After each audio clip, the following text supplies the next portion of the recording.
कि आज की जो क्लास हमारी जो है वो मंत्र के ऊपर है। और पिछली क्लास में आपको जस्ट एक इंट्रोडक्शन दिया था मंत्र विज्ञान के बारे में, और आज मैं आपको काफ़ी अच्छी चीज़ें कराऊंगा। मंत्र के साथ साथ आपके जो जन्म कुंडली में जो ग्रह की स्थिति के अनुसार आप अपनी खुद की रेमेडी मंत्रों के द्वारा या देवी देवताओं की उपासना के द्वारा किस प्रकार से कर सकते हैं और किस भाव को कब किस स्थिति में देखना चाहिए, उसके विषय में हम लोग चर्चा करेंगे। ठीक है, सबसे पहले हमें समझना होगा कि मंत्र है क्या चीज़। अब मंत्र के अलग अलग लोगों ने, अलग अलग विद्वानों ने अलग अलग परिभाषा दी है। किसी ने कहा कि मंत्र वह है जो मन को त्राण दे। मंत्र से मन प्लस त्राण, इससे बना मंत्र। त्राण का मतलब है पार ले जाना, कि एक ऐसा शब्द जो मन के पार ले जाए, उसे मंत्र बना। अब ये बहुत ही हाईली स्पिरिचुअल व्यक्ति के लिए ये शाब्दिक परिभाषा अच्छी हो सकती है। दूसरा कोई कहा कि नहीं, लॉजिकल माइंड लगाओ, साइंटिफिक माइंड लगाओ, तो उन्होंने कहा कि ऐसा है, मंत्र आखिर है तो शब्द।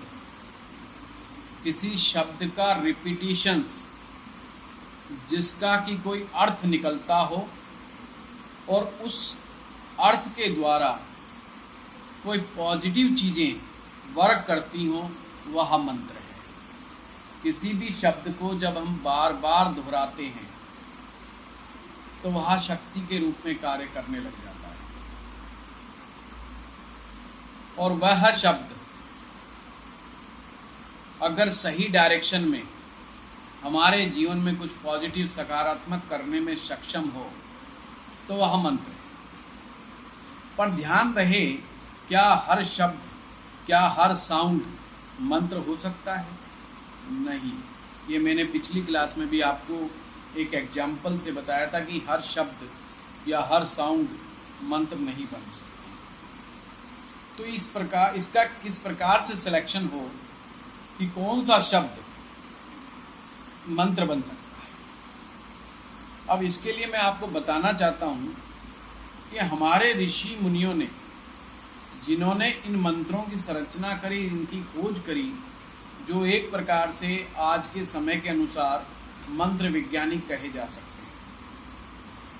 एक तो हमें ये समझना होगा, जितने भी प्रकार के मंत्र हैं वो सभी के सभी मंत्र जो क्रिएट हुए वो ऋषियों की बहुत गहरी ध्यान अवस्था का परिणाम है।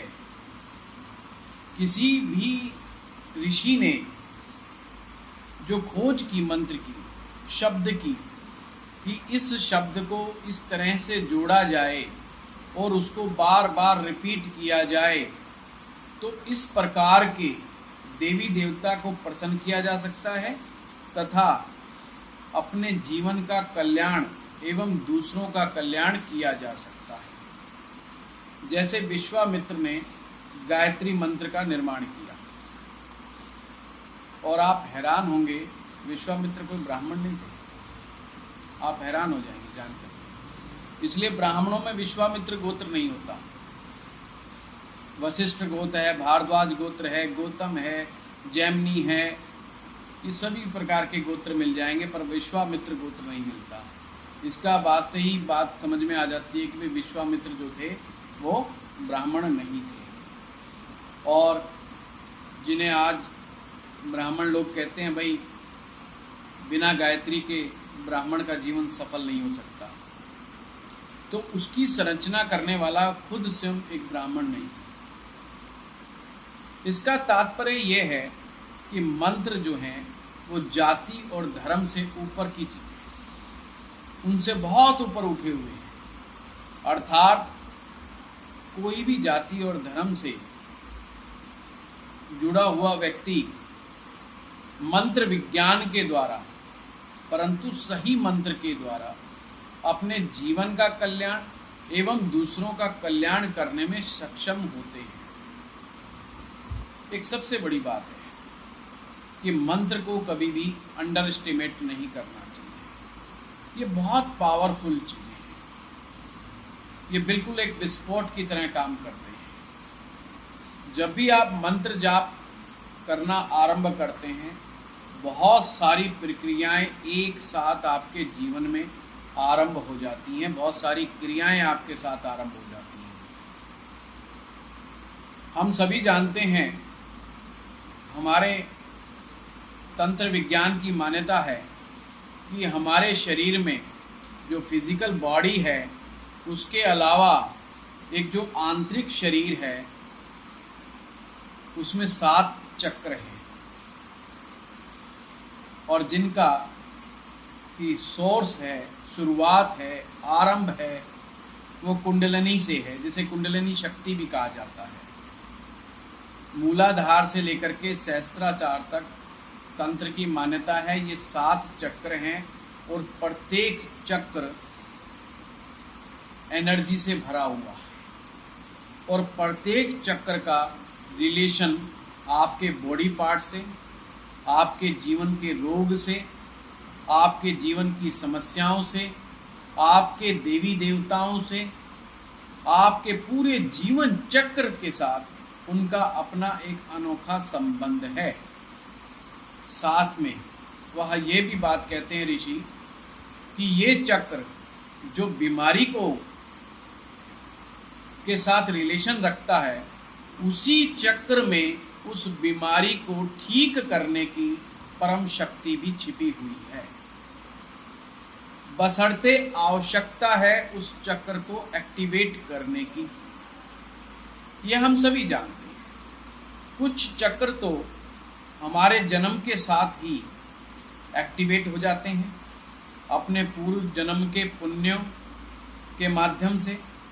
कुछ समय के अनुसार एक्टिवेशन में आते हैं, कुछ अच्छे कर्मों से करने से एक्टिवेशंस में आते हैं, पर सातों के 7 चक्र एक्टिवेट नहीं होते। जिस भी व्यक्ति का जो चक्र बंद पड़ा है, जिसमें स्पंदन नहीं है या जिसमें कोई ब्लॉकेज है, वही चक्र आपके लिए समस्या की सबसे बड़ी प्रमुख जड़ है। चाहे वो बीमारी है, चाहे आपके जीवन की कोई अन्य कोई समस्या है। अब इसके लिए क्या किया जाए? इसके लिए सीधा सीधा सॉल्यूशन तंत्र शास्त्र कहता है, भाई उन चक्रों को जो आपका ब्लॉकेज है जिनमें, उनको एक्टिवेट कीजिए, उनकी सफाई कीजिए और उनको उनके अंदर एक स्पंदन पैदा कीजिए। अब स्पंदन पैदा करने के लिए हमारे कुंडलिनी चक्रों में योग भी एक बहुत बड़ा माध्यम है। जो पतंजलि ऋषि ने अष्टांग योग कहे, वो भी एक बहुत बड़ा माध्यम है कुंडलिनी चक्रों को एक्टिवेट करने का। परंतु मंत्र विज्ञान यह भी एक रास्ता है, एक मार्ग है कुंडली चक्रों को जागृत करने का, उनमें स्पंदन पैदा करने का, उनकी ब्लॉकेज को हटाने का, उनको क्लीन करने का। कि आप बेशक कुंडलिनी जागरण बेशक ना कर सको, ये बहुत ही दुरूह प्रक्रिया है, परंतु कम से कम जो आपके ब्लॉकेज हैं उनको तो हम हटाने का कम से कम प्रयास करें। जब कुंडलिनी चक्र आपके ठीक तरह से काम करते हैं तो आप पूर्ण रूपेण हेल्दी महसूस करते हैं और जीवन की समस्याएं आपके पास नहीं होती और अपना कल्याण तो है ही है, साथ में दूसरों के कल्याण के लिए आप बहुत सारे काम कर सकते हैं, कार्य कर सकते हैं। तो मंत्र विज्ञान कहता है, जब भी आप कोई मंत्र जप की प्रक्रिया से गुजरते हो तो आपके कुंडलिनी चक्रों में अपने आप स्पंदन पैदा हो जाता है। परंतु हर पॉजिटिव चीज का एक नकारात्मक पहलू भी होता है कि वो नकारात्मक पहलू ये है कि अगर गलत शब्द, गलत मंत्रों का इस्तेमाल करते हैं आप, तो वहाँ पे समस्या भी पैदा हो सकती है आपके लिए। तो इन चीज़ों पर हमें ध्यान देना होगा कि जब भी आप किसी एनर्जी के साथ खेलते हो, जब भी किसी आप एनर्जी के साथ चलते हो, तो आपको बहुत ही सावधानी पूर्वक चलना पड़ता है। इसीलिए जो ऋषियों ने ध्यान अवस्था में जिन शब्दों को खोजा और उनके मंत्रों का जाप किया, उन शब्दों का जाप किया, उसके बाद उनसे लाभ लिया, वही बात ऋषि मुनियों ने आने वाली पीढ़ियों के लिए लिख करके या मौखिक रूप से उन्होंने आगे आने वाली पीढ़ियों को दे दिया कि आप इसका प्रयोग करके अपने जीवन को सुधार सकते हैं। तो हम आज की क्लास में यही सब करने वाले हैं कि किस प्रकार से मंत्र का प्रयोग किया जाए, मंत्र है क्या चीज़, मंत्र को ज्योतिष के माध्यम से कैसे समझा जाए। तो अब ज्योतिष का भी अपना एक परिभाषा है मंत्र के लिए कि मंत्र मैंने मंत्रणा, यानी कि विचार विमर्श करना। जब भी हम किसी समस्या में होते हैं, हम किसी से सलाह मांगते हैं। जो व्यक्ति जिस चीज का एक्सपर्ट है, हम एक्सपर्ट के पास जाते हैं और उससे सलाह मांगते हैं कि आप हमें बताइए कि हम इस तरह की विपरीत परिस्थिति में फंसे हुए हैं, हमें क्या करना चाहिए। क्योंकि हमारे पास जीवन में 3 प्रकार से दुख विशेष रूप से आते हैं: शारीरिक, मानसिक और आर्थिक। ये 3 प्रकार के कष्ट विशेष रूप से संसार में देखने को मिलता है। शारीरिक कष्ट के बारे में सभी जानते हैं। जब शारीरिक कष्ट होता है तो हम वैद्य के पास जाते हैं, डॉक्टर के पास जाते हैं, या उससे रिलेटेड, बीमारी से रिलेटेड एक्सपर्ट्स के पास जाते हैं। जब मानसिक कष्ट आता है तो ज्योतिषाचार्य के पास जाते हैं, या साइकेट्रिस्ट के पास जाते हैं, या बड़े बुजुर्गों से सलाह लेते हैं। इसी प्रकार से जब आपके पास आर्थिक संकट आता है तो भी आप किसी फाइनेंशियल एडवाइज़र से बात करते हैं कि किस समय मुझे कब कहाँ क्या करना चाहिए, और ज्योतिषी का भी सहारा लिया जाता है, ज्योतिष का भी सहारा लिया जाता है। यानी मंत्रणा करने के बाद आपको सॉल्यूशंस मिलता है। तो आपके लिए वह व्यक्ति मंत्र है जो आपको सॉल्यूशन दे रहा है, यानी सॉल्यूशंस देने वाला, ऐसा शब्द समूह जो आपको सॉल्यूशन दे, आपको उपाय दे, आपको समस्या से बाहर निकाल दे, वह भी एक प्रकार का मंत्र है। अब हमारे ज्योतिष में भी मंत्री है। कौन है मंत्री? सबसे बड़ा सलाहकार जो है वो गुरु है। वो कहते हैं भाई कोई भी समस्या है तो आप गुरु के पास जाइए, जुपिटर के पास जाइए, क्योंकि उनको इस संसार के अलावा इहलोक मैंने ये संसार, इहलोक के अलावा परलोक का विज्ञान है। वो केवल आपको इंस्टेंट सॉल्यूशन नहीं दे रहे कि अभी अभी लिया और ये कर ले, इस समस्या से तो तुम निकल जाएगा। वो उस बात का भी ख्याल रख रहे हैं आपको सलाह देते समय कि क्या ये कार्य करने से ऐसा तो नहीं होगा कि आपका आने वाला जीवन खतरे में पड़ जाए, जब आपका अगला जन्म हो और आप पाप कर्म कमा लें। जैसे किसी तामसिक व्यक्ति से अगर आप सलाह लो, जिसका तमस बहुत हावी है जिसके जीवन में, आप कहो जी वो मुझे आदमी, फलाना आदमी परेशान कर रहा है। बोला अच्छा, बोला मार दो, खत्म कर दो, ना रहेगा बांस ना बजेगी बांसुरी, आगे के लिए काम ही खत्म, वो कभी दोबारा नाम ही नहीं लेगा आपका। टेंशन ही खत्म करो ना, बार बार का क्या झंझट, उससे हम बचें उसको हम बचाएं, चक्कर ही छोड़ दो। परंतु गुरुदेव बृहस्पति ऐसी बात नहीं बोलेंगे। उन्हें पता अभी का तो सॉल्यूशन कर दिया इसने, पर आगे इससे इतना बड़ा पाप कर्मा एक जनरेट हो गया इसके जीवन में, जो इसके आने वाले समय में दुर्भाग्य लेकर के आ सकता है। तो गुरुदेव बृहस्पति ऐसा मार्ग बताएंगे जिससे उसका कर्मा नेगेटिव भी ना जाए और उसको सॉल्यूशंस भी मिल जाए। इसलिए बृहस्पति को सबसे ज्यादा शुभ ग्रह कहा जाता है। इसलिए जो राजा के सलाहकार होते हैं उन्हें मंत्री कहा जाता है। मंत्र के ऊपर ई की मात्रा लगा दी, वो बन गया मंत्री। मंत्री मैंने सलाहकार, मुख्य मंत्री, मुख्य सलाहकार, कैबिनेट मंत्री जो कैबिनेट का सलाहकार,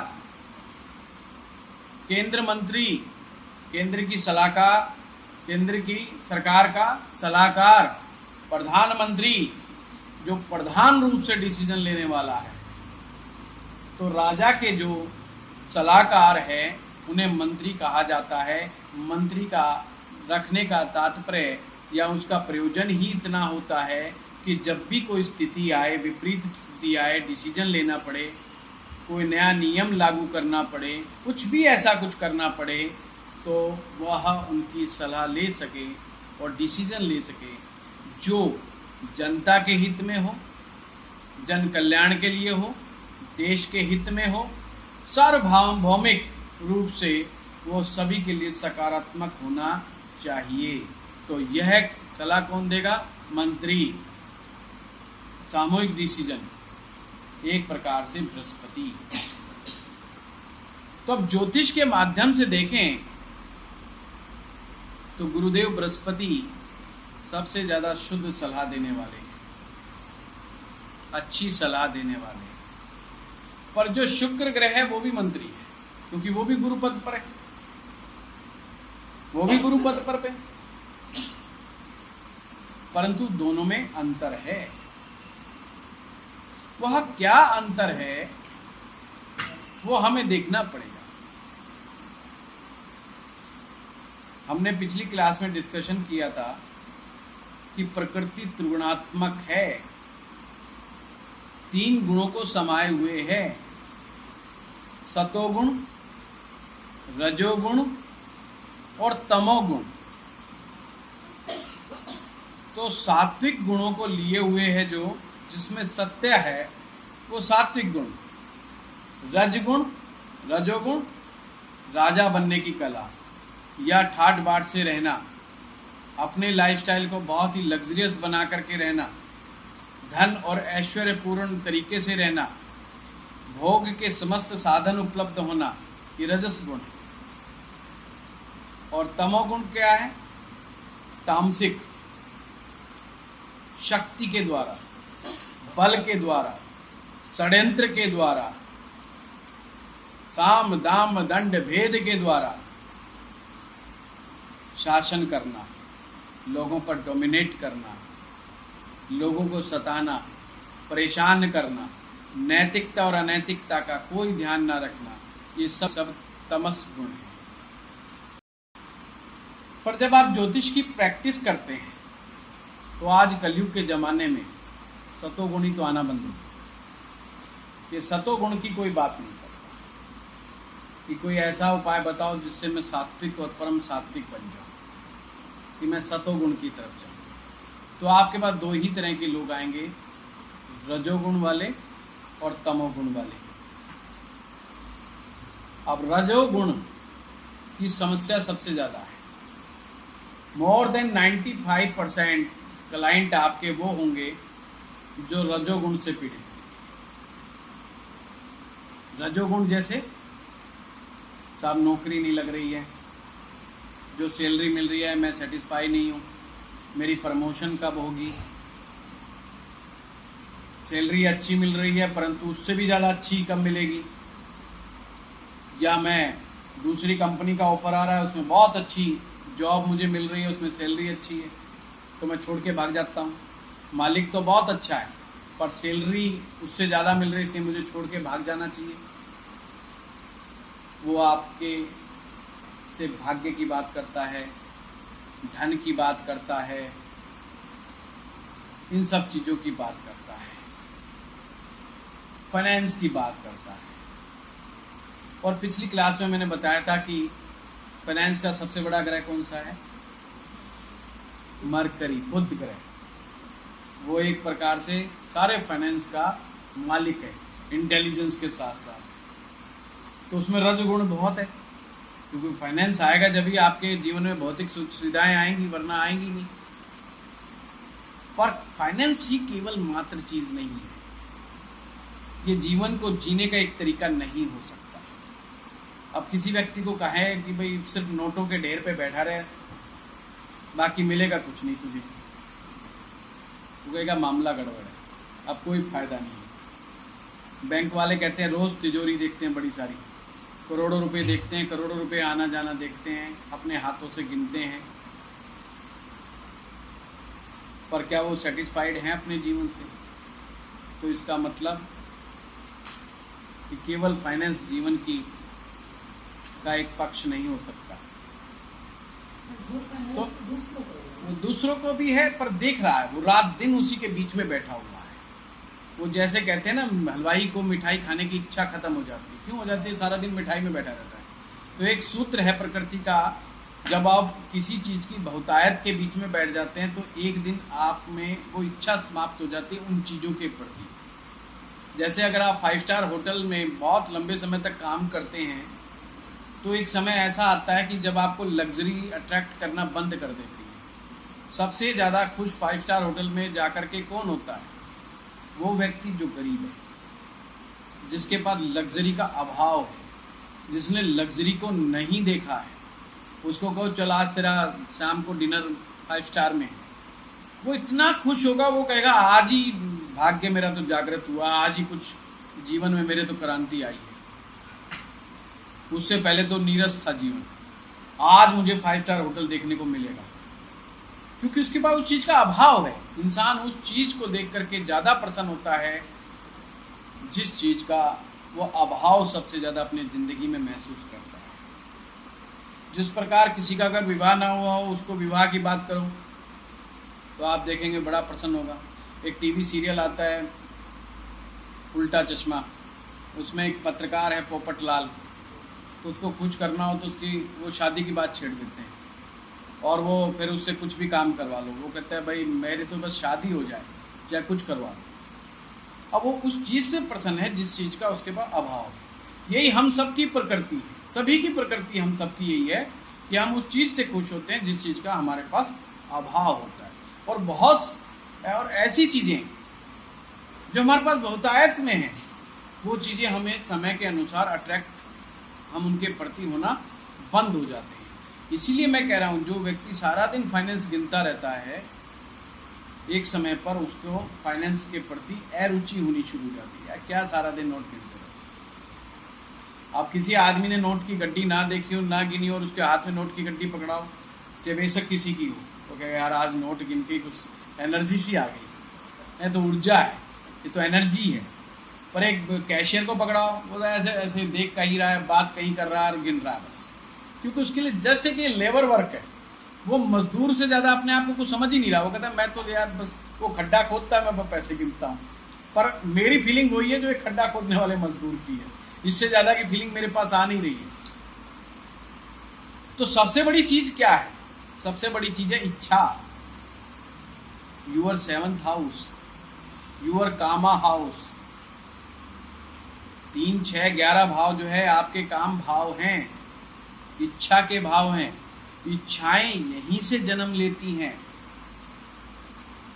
आपका 7वां भाव इच्छा जनरेट करता है। इसीलिए तो रीबर्थ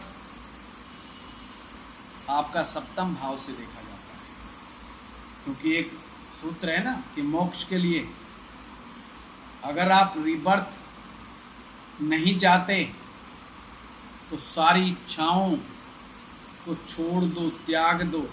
अगर मरते समय कोई इच्छा शेष रह गई आपकी, तो आपको फिर वापस उसी साइकिल में, उसी चक्कर में, उसी वर्तुल में आना पड़ेगा। आपका रीबर्थ होगा ही होगा। इसीलिए हम 7वां से डे टू डे इनकम देखते हैं, पार्टनर्स देखते हैं, यानी अपना जीवन साथी देखते हैं।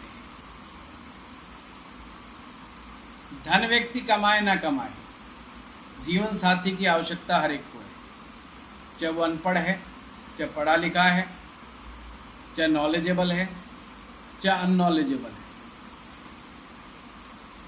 चाहे उसके पास धन है या नहीं है। इस बात को पूरा संसार मानता है। भाई ये तो उसका मूलभूत अधिकार है, अपना जीवन साथी को प्राप्त करना एक प्रकार से। इसीलिए शादी की व्यवस्था कर दी गई। भाई सब अपने अपने हिसाब से अपने मन चाहे तरीके से विवाह जरूर करो, क्योंकि जीवन में साथी होना बहुत निहायत आवश्यक है। इससे सप्तम भाव की पूर्ति हो रही है, सप्तम भाव फुलफिल हो रहा है। और हम सबसे ज़्यादा प्रसन्न कब होते हैं? तो भाई लड़के की शादी पक्की हो गई, अब बंदा खुश हो रहा है, बड़ा खुश है, बोला यार अभी अभी शादी पक्की हुई इसकी। लड़का हो या लड़की हो, बड़े प्रसन्न से रहते हैं जब शादी पक्की हो जाती है। क्यों? उनको लगता है कुछ ऐसा हो गया, अनोखा सा हो गया, बढ़िया सा हो गया, इसी चीज की जरूरत थी शायद हमें, वो इच्छा है। इसलिए उसका अभाव था अभी तक, अब इच्छा पूर्ति के संकेत मिल रहे हैं तो बड़ा प्रसन्न है। इसलिए जब इच्छा पूर्ति होती है तो व्यक्ति अति प्रसन्न अवस्था में होता है। आपकी कोई इच्छा जो शेष रह गई हो, वह जिस दिन पूरी होती है आप उस दिन बड़ा अपने आप को लकी महसूस करते हैं। तो कहने का तात्पर्य यह है। और इच्छा का सप्तम भाव का कारक ग्रह कौन है? शुक्र। और आप देखो 95% लोग एस्ट्रोलॉजर के पास जो समस्या लेके आते हैं, दो लेके आते हैं, एक शादी से रिलेटेड, एक फाइनेंस से रिलेटेड, क्योंकि ये समस्याएं बहुत गहरी समस्याएं हैं। इनमें ही ज्योतिषी जो है खप लेता है, इसमें वो पच लेता है। इसलिए वो ज्योतिषाचार्य जिसने पैसे कमाने उन दो चीज़ों पे एक्सपर्टीज जरूर हासिल कर लें कि कुंडली से धन कैसे आता है और जीवन साथी कैसे आता है। अगर वो इसकी महारत हासिल कर ले और इसका सॉल्यूशन बता दे तो मामला ठीक हो जाता है। यानी कि रजोगुण, ये शुक्र और बुध दो ग्रह रजोगुण के सबसे बड़े ग्रह, इनमें ऐश्वर्य और फाइनेंस दोनों देने की कैपेसिटी है। हम सभी जानते हैं शुक्र ब्यूटिफिकेशंस का, लग्जरी का, सौंदर्य का, प्रेम का, रोमांस का, इच्छाओं का सबसे बड़ा ग्रह है। और शक्तिशाली ग्रह कौन सा सबसे ज्यादा? शुभ ग्रह तो बृहस्पति है, पर बृहस्पति से भी ज्यादा शक्तिशाली शुक्र है। ये मैंने आपको क्लास में बताया था कि शुक्र ग्रह ने भगवान शिव से वरदान मांगा था।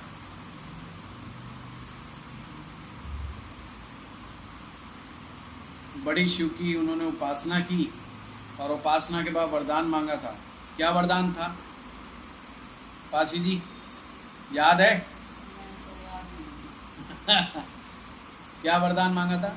वरदान नंबर 1, जहां पर हर ग्रह जाकर के अपनी पावर लूज कर देता है, पावर खो बैठता है। तो पावर कहाँ खोते हैं ग्रह? जाकर के कुंडली के 6ठे भाव में, 8वें भाव में और 12वें भाव में। शुक्राचार्य ने कहा था 6ठे, 8वें और 12वें भाव में जाकर के जहां पर सारे ग्रह अपने क्षमता खो बैठते हैं, पूरी तरह से वर्क नहीं कर पाते, मैं उन्हीं स्थानों पर जाकर के भी शक्तिशाली बना रहा हूं। तो भगवान शिव ने कहा कि भाई ऐसा है, इसमें थोड़ा सा अल्टरेशन करना पड़ेगा। पूरी डिमांड तो तेरी नहीं मानी जाएगी, पर कुछ मान ली जाती है। तो क्या डिमांड मानी कि 6ठे भाव को छोड़ करके 8वें और 12वें भाव में यदि शुक्र रहेगा तो बलशाली ही माना जाएगा, यानी अपनी पावर लूज नहीं करेगा। शुक्र अपनी पावर लूज नहीं करेगा, पर 6ठे में वो लूज करेगा। इसलिए जब आप बहुत सारी कुंडलियां देखते हैं और शुक्र को 8वें में या 12वें में देखते हैं तो कभी भी गलती ना करें ये समझने की कि शुक्र व्यक्ति का कमजोर है। शुक्र अपितु बलशाली है। इसलिए 8वें और 12वें में बैठा हुआ शुक्र व्यक्ति को करोड़ों अरबों रुपए देने में भी सक्षम है। अगर वो योगाकारी होकर के बैठा है और उसकी महादशा अंतरदशा चल जाए तो करोड़ों रुपए कमाने में उसको हेल्प कर सकता है। साथ में दूसरा वरदान क्या मांगा था कि मैं गुरु बृहस्पति से भी अत्यधिक बलवान बन जाऊं, कि शक्ति मेरी बहुत ज्यादा हो। इसीलिए व्यक्ति रजोगुण की तरफ बड़ी जल्दी आकृष्ट होता है। ये बाबा राम रहीम और आसाराम का कसूर नहीं है, ये कसूर रजोगुण का है कि वो शुक्र की तरफ आकर्षित हो गए। शुक्र अत्यधिक बलवान है, गुरु से अधिक बलवान है। आप गुरु की बात को पालना इतनी करें ना करें, पर शुक्र की तरफ अपने आप खींचे चले जाते हैं। गुरु की तरफ खींचने वाले लोग कम है संसार में, पर शुक्र की तरफ खींचने वाला हर एक व्यक्ति है, कि वो साधु हो, संत हो और हो। बहुत ज़्यादा चांसेस हैं कि अगर शुक्र का थोड़ा सा भी प्रभाव आ जाए जीवन के अंदर तो तुरंत वो बृहस्पति को छोड़ के शुक्र की तरफ भाग लेता है। इसलिए पहले के साधु सन्यासी भाग जाते थे घर छोड़ छाड़ करके, बोले हिमालय में भाग जा, कुछ दिखाई ही नहीं देगा, ना लग्जरी दिखाई देगी ना स्त्री दिखाई देगी, तो शुक्र से दूर भाग जाओ, नहीं दिख गया तो समस्या खड़ी हो सकती है। तो सबसे ज्यादा भय उनको शुक्र का था, क्योंकि इसी बात का तो कामदेव को घमंड था कि मैं जिसको चाहूं उसको अपनी उंगलियों पर नचा सकता हूं। इसी बात का तो अहंकार भगवान शिव ने तोड़ा था उनका। उन्होंने कहा मैं तो शिव पे ही एक्सपेरिमेंट कर देता हूँ, लो जी, वो सभी देवी देवताओं को गुमराह करता हुआ अपने शिव जी के पास पहुंच गया। जब शिव ने उनका अहंकार तोड़ा था कि वो भगवान शिव पर नहीं चला पाया अपना जादू, तो उनका प्रभाव नहीं चल पाया कामदेव का भगवान शिव पर, इसलिए तो उनको डिस्ट्रॉयर माना गया है। अब देखिए भगवान शिव को संहारक कहा गया है, पर संहारक का मतलब ये नहीं कि वो त्रिशूल लेकर के आपकी गर्दन उड़ा देते हैं, बिल्कुल भी नहीं। डिस्ट्रॉयर माना गया, इसका मतलब ही नहीं दुनिया को समाप्त करने के लिए बैठे हुए, नहीं। वो किस चीज को खत्म करते हैं? आपकी इच्छा को और रजोगुण को। आदमी अपने आप को समेट लेता है। जब आप रजोगुण से सतोगुण की तरफ चले जाते हैं तो ऑटोमेटिक आप अपने आप को समेटना आरंभ कर देते हैं। आप समेटना आरंभ कर देते हैं, आप त्यागना आरंभ कर देते हैं, और त्याग से ही आप सतोगुण की तरफ बढ़ते हो। जब आपके अंदर यह सतोगुण आना शुरू होता है तो आप रजोगुण से काफी ऊपर उठ जाते हैं।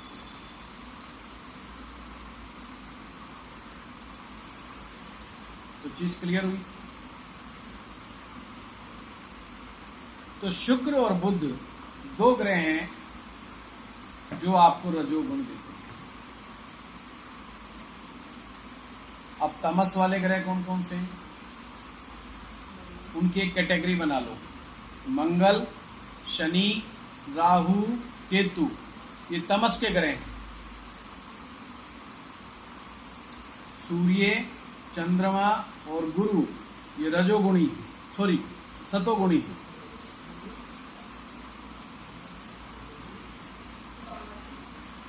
अब तमस गुण का क्या तात्पर्य है? डोमिनेट करना। अब मंगल, अगर आपके जीवन में मंगल ज्यादा प्रभावशाली हो गया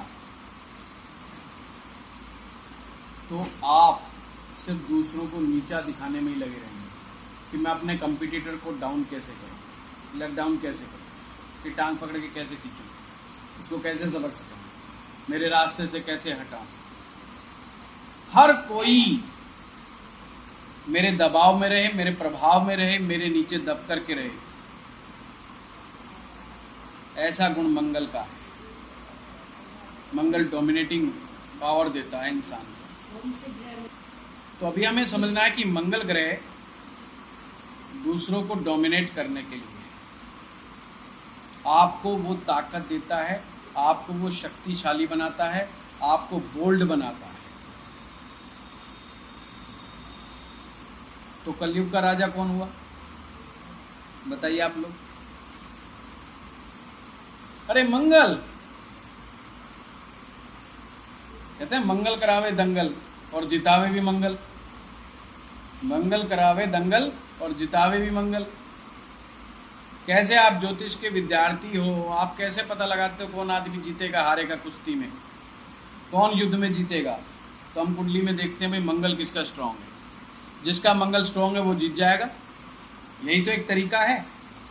दो व्यक्ति आपस में झगड़ा कर रहे हैं, लड़ाई कर रहे हैं, एक दूसरे को हराने का प्रयास कर रहे हैं, जीतेगा कौन? जिसका मंगल स्ट्रांग, वही जीतेगा। और कलयुग में तो कहावत है ना, जिसकी लाठी उसकी भैंस। जिसके पास पावर है, जिसके पास ताकत है, जिसके पास शक्ति है, वही जीत जाता है, वही राजा बन जाता है। अब सतोगुणी वाला थोड़ी बनेगा भाई, कलयुग है ये सतयुग तो है नहीं कि हरिश्चंद्र राजा हो जाएगा। ये तो कलयुग है। तो जिसकी लाठी उसकी भैंस। तो मंगल से तमस गुण देखा जाता है। शनि क्या देता है हमारे? हमने ज्योतिष में क्या पढ़ते हैं? दुख का कारक, परेशानियों का कारक। पास्ट लाइफ के जो हमारे नेगेटिव कर्मा है उनको भुगतान कराने के लिए शनिदेव हमारे जीवन में हमें दुखों के माध्यम से, कष्टों के माध्यम से हमारे कर्मों का भुगतान करवाते हैं। ये अभी तक हमने पढ़ा है। तो शनि भी स्वार्थ की बात को कहते हैं कि शनि का अगर प्रभाव आपके जीवन में आ जाए तो आप सेल्फ सेंटर्ड हो जाते हो, आप सेल्फ सेंट्रिक हो जाते हो, आप स्वार्थी हो जाते हो, आप अपने विषय में ज़्यादा सोचते हो, दूसरों के विषय में इतना नहीं सोचते हो। तो ये शनि का प्रभाव है। और राहु केतु तो आप सब जानते ही हो, षड्यंत्र, साम दाम दंड भेद, राहु के बारे में है ना, प्लानिंग, कूटनीति, स्ट्रेटजी। ये किस लिए है? दूसरों को फंसाने के लिए, दूसरों को गुमराह करने के लिए। इसलिए राहु को बहरूपिया कहा गया है। पर केतु क्या है? केतु क्या है? पासी जी बताइए। मोक्ष का कारक है। पर इसको पापक ग्रह में की श्रेणी में क्यों रखा? इसको नेगेटिव क्यों रखा? विध्वंसक इसका स्वभाव है, विध्वंसक इसका स्वभाव है। पर एक तरह से देखा जाए केतु असामाजिक ग्रह, समाज से दूर ले जाने वाला, सोसाइटी से दूर ले जाने वाला। आदि मोक्ष की तरफ कौन जाएगा? जो समाज को छोड़ने के लिए तैयार हो, वही तो मोक्ष की तरफ बढ़ेगा। उसको तो हर रिश्ता छोड़ना है ना जिसको मोक्ष प्राप्त करना है। परिवार, रिश्तेदारियां, फिर समाज, हर चीज, हर व्यक्ति से उसको मोह खत्म करना है, समाप्त करना है। उसको पद से, धन से, हर चीज से उसको अपना मोह समाप्त करना है। तो केतु क्या करता है? सन्यास की तरफ ले जाता है, बाबा जी बनाता है, हिमालय की तरफ ले जाता है, पहाड़ों पर्वतों में ले जाता है, समाज से दूर ले जाता है। तो वह बात भी ठीक नहीं भाई।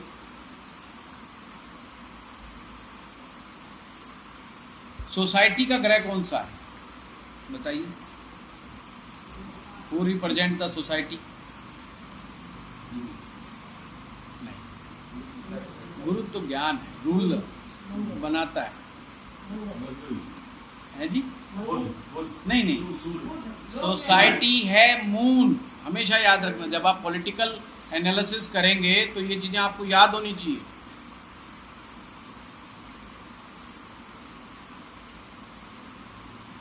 और इससे बड़ी चीजें आपकी खुलेंगी जीवन के अंदर। चंद्रमा, आप अब अपने ज्योतिष में देखिए, अब आपको समझ में आने लगेगा कौन व्यक्ति समाज से बड़ी जल्दी हटता है और कौन व्यक्ति समाज में रहता है। देखो, चंद्रमा मन है आपका। चंद्रमा अगर उच्च का हो तो वो व्यक्ति अकेला नहीं रह सकता। उसके लिए सबसे बड़ी सजा है कि उसको अकेला छोड़ दो। वो बहुत बड़ी सजा है उसके लिए। वो कहता है कोई ना कोई गप्पे मारने के लिए मन के लिए होना चाहिए, जो मन की बात जिससे मैं कर सकूं। अब जिस व्यक्ति का चंद्रमा नीच राशि का हो जाता है, और नीच राशि का होता है कौन सी राशि में? वृश्चिक राशि में। नंबर 8 की राशि जो होती है वृश्चिक राशि, यहाँ पर चंद्रमा नीच के हो जाते हैं। तो वृश्चिक राशि में चंद्रमा नीच का हो जाता है, तो वह व्यक्ति समाज से बहुत ज़्यादा जुड़ाव नहीं रखता। वो उतना ही जुड़ाव रखता है जितना उसको जरूरत है, अपनी आवश्यकता अनुसार वह जुड़ाव रखता है। अब आप देखिए कौन कौन से ऐसे प्रोफेशन हैं जिसमें व्यक्ति बहुत ज़्यादा सोशल नहीं होता। सबसे पहले जो हमारे इर्द गिर्द हैं, आपको पता चल जाएगा प्रोफेशन कैसे निकल करके आ रहा है, उसमें चंद्रमा के हालात कैसे होने चाहिए, बड़ा इम्पोर्टेंट है। डॉक्टर, इसलिए मैक्सिमम डॉक्टर्स का चंद्रमा नीच का मिलेगा, या अष्टम भाव में मिलेगा, छठे भाव में मिलेगा, 12वें में मिलेगा, राहु के साथ मिलेगा, केतु के साथ मिलेगा, पीड़ित मिलेगा। और जब तक चंद्रमा पीड़ित नहीं है वो डॉक्टर बनने लायक है भी नहीं, ये भी समझ लेना। तो उसके लिए वरदान है। परमात्मा ने ऐसी ज्योतिष को इस तरीके से बनाया है, कोई भी चीज़ ना खराब बनाई, ग्रह की स्थिति ना ही अच्छी बनाई, हर चीज़ के पॉजिटिव नेगेटिव दोनों चीज़ दे दी। अब चंद्रमा नीच के या पापक होने के या पीड़ित होने के अपने अलग वो अवगुण है, वो एक अलग चीज़ है, पर उसके लिए वरदान क्या हो गया कि उसको डॉक्टर बना दिया। मैम क्या, क्योंकि वो बहुत ज़्यादा सोशली बहुत ज़्यादा इंटरेक्ट नहीं करता, वो अपने फोकस करता है पेशेंट के ऊपर और अपने प्रोफेशंस पर। उसके लिए आदमी जो भी उसके लिए आया है वो रिश्ता नहीं है, उसके लिए एक बॉडी है, उसके लिए जस्ट एक शरीर है, और उसको शरीर का इलाज करना है, उसको बस इतना पता है, इससे ज़्यादा उसको कुछ नहीं पता। और अगर वो ज़्यादा ये मेरा मामा है, ये मेरा चाचा है, ये मेरा पापा है, अगर इस चक्कर में पड़ा तो इलाज ही नहीं कर पाएगा। जैसे वो एक मुन्ना भाई वो MBBS में एक फिल्म का डायलॉग है ना, वो कहता है देखो कि मैं अपनी बेटी का ऑपरेशन नहीं कर सकता, जबकि इस हाथ ने हजारों ऑपरेशन किए हैं, क्योंकि अगर मैं अपनी बेटी का ऑपरेशन करूंगा तो मेरा हाथ कांपेगा, क्योंकि मेरा इमोशन जाग जाएगा। अब इमोशन क्या है? चंद्रमा। अगर डॉक्टर इमोशनल हो गया तो आधा दिन तो उसका रोने में निकलेगा, क्योंकि पेशेंट तो दुखी लेके आ रहा है भाई।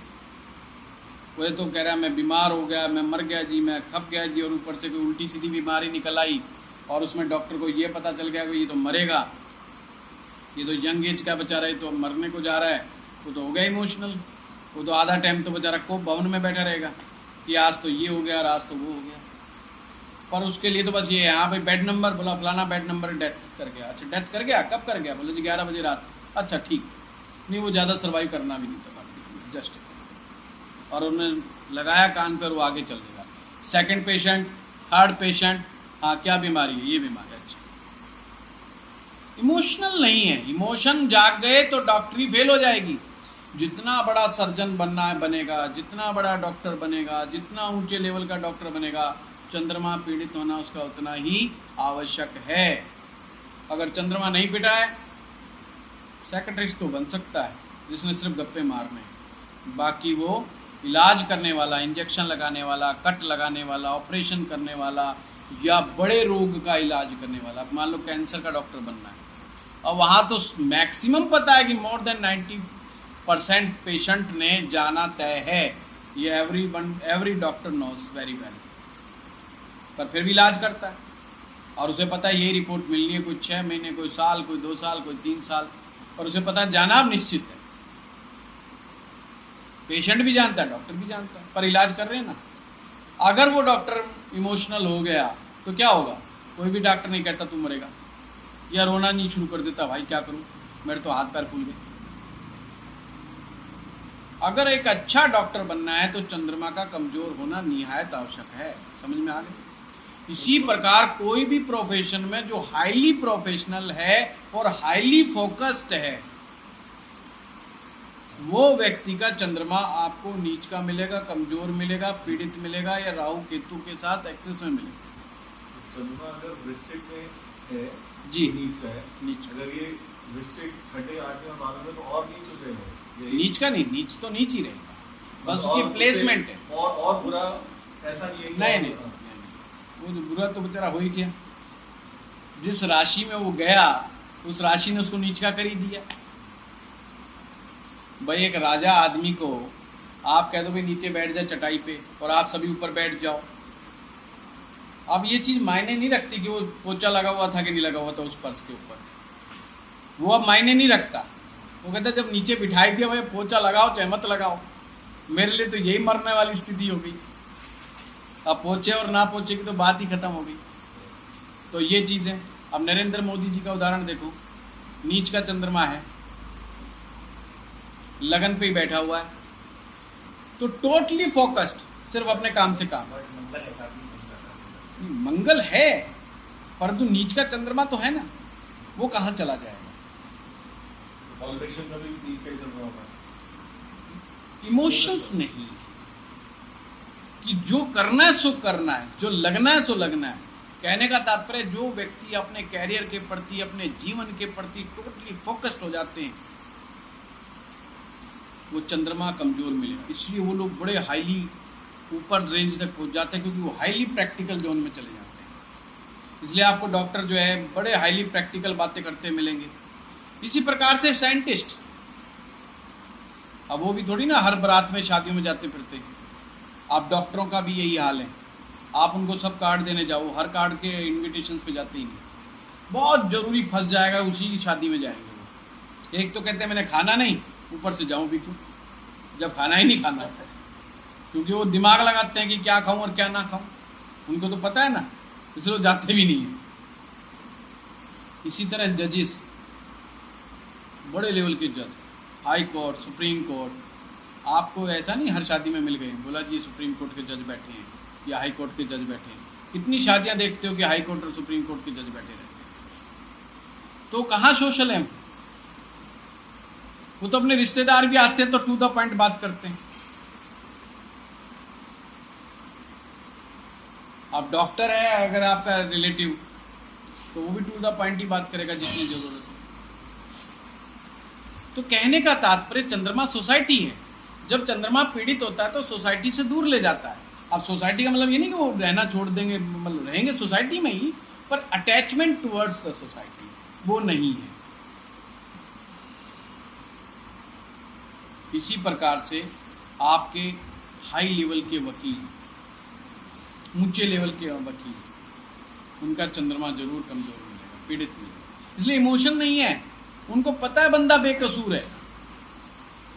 वगैरह जमानत करा नहीं, बोला भाई 51,000 रुपये जमा कर दे, लाख रुपए लेता हूँ वैसे तो चल 51 दे दे, जो आ जाए फटाफट कर कुरा। पता है बेचारा कहाँ से लाएगा, इसकी औकात नहीं है। और वो कहेगा नहीं भाई ऐसे नहीं लड़ूंगा मैं केस, इससे कम तो मेरी फीस ही नहीं है, इससे कम तो मैं जाके भी नहीं खड़ा होता।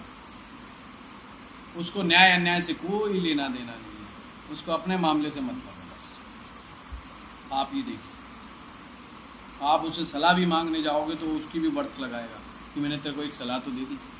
आप उससे एक ड्राफ्ट नहीं लिखवा सकते जो कि उसकी डेली प्रैक्टिस का एक पार्ट है, जिसका उसने कुछ नहीं करना होगा। ड्राफ्ट लिखने की 10,000 रुपये दे जा, 5,000 रुपये दे जा।